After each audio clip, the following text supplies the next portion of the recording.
थिम्पू भूटान की राजधानी एक ऐसा शहर है जो अपनी समृद्ध संस्कृति, अद्वितीय परंपराओं और प्राकृतिक सुंदरता के लिए जाना जाता है।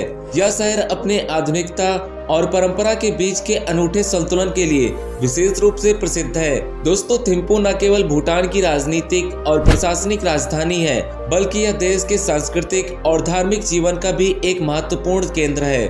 थिम्पू पश्चिमी भूटान के पहाड़ी क्षेत्र में स्थित है और यह भूटान की प्रमुख नदियों में से एक वांगसू नदी के किनारे पर बसा हुआ है। थिम्पू समुद्र तल से लगभग 2400 मीटर की ऊंचाई पर स्थित है, जिससे यहाँ का मौसम पूरे साल भर ठंडा और शीतल रहता है। भूटान के अन्य शहरों के मुकाबले थिम्पू का विकास अपेक्षाकृत नया है और यह 1961 में भूटान की राजधानी बना था। इससे पहले भूटान की राजधानी पुनाखा हुआ करती थी। वैसे तो थिम्पू का शहरीकरण काफी धीरे धीरे हुआ, लेकिन आज यह भूटान का सबसे बड़ा शहर और आर्थिक केंद्र बन चुका है।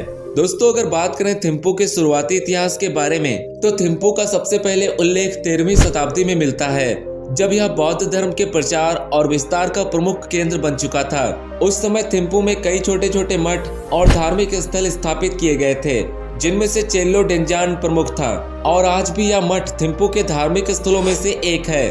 और अगर थिम्पू के लोगों के रहन सहन की बात की जाए, तो थिम्पू के लोगों का रहन सहन भूटानी संस्कृति और परंपराओं का एक अद्वितीय मिश्रण है। यहाँ के लोग आधुनिकता और पारंपरिक जीवन शैली के बीच के संतुलन को आज भी बनाए रखे हैं। और अगर थिम्पू के लोगों के पारंपरिक परिधान की बात करें, तो यहाँ के पुरुष घो नामक एक प्रकार का लंबा वस्त्र पहनते हैं, जिसे कमर पर बेल्ट से बांधा जाता है, और महिलाएं किरा नामक एक लंबी पोशाक पहनती हैं, जिसे ब्लाउज और जैकेट के साथ पहना जाता है। तो दोस्तों, अब बात करते हैं यहाँ के लोगों के खान पान के बारे में। भूटानी भोजन मुख्य रूप से मिर्च और पनीर पर आधारित होता है।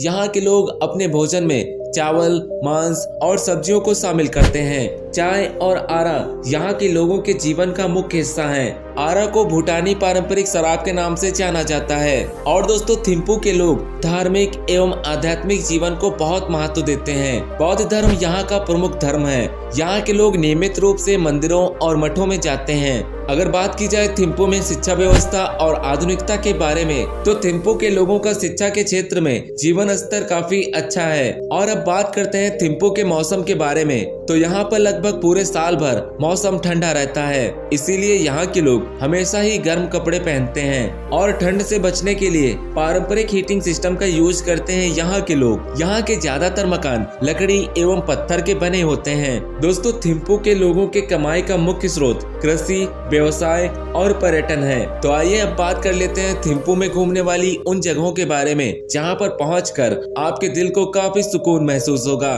बुद्धा डार्डेनमा, यह एक विशाल बुद्ध की प्रतिमा है जो कि थिम्पू की पहाड़ियों में स्थित है और यहाँ से पूरे शहर का एक शानदार नजारा दिखाई देता है। नेशनल टेक्सटाइल म्यूजियम, यहाँ पर पहुँचने पर आपको भूटानी वस्त्रों के इतिहास और निर्माण प्रक्रिया की जानकारी मिलेगी। नेशनल मेमोरियल चार्टेन, यह स्मारक एक स्तूप है जिसे भूटान के तीसरे राजा ने बनवाया था। यह धार्मिक महत्व के कारण पर्यटकों में काफी ज्यादा लोकप्रिय है। दोस्तों, थिम्पू में घूमने के लिए यह स्थान आपको भूटानी संस्कृति, धार्मिकता और प्राकृतिक सौंदर्य का एक अद्वितीय अनुभव करा देंगे। उम्मीद है कि आपको हमारी ये वीडियो जरूर पसंद आई होगी और जल्द ही मिलते हैं आपसे एक नई वीडियो में एक नई जगह के साथ।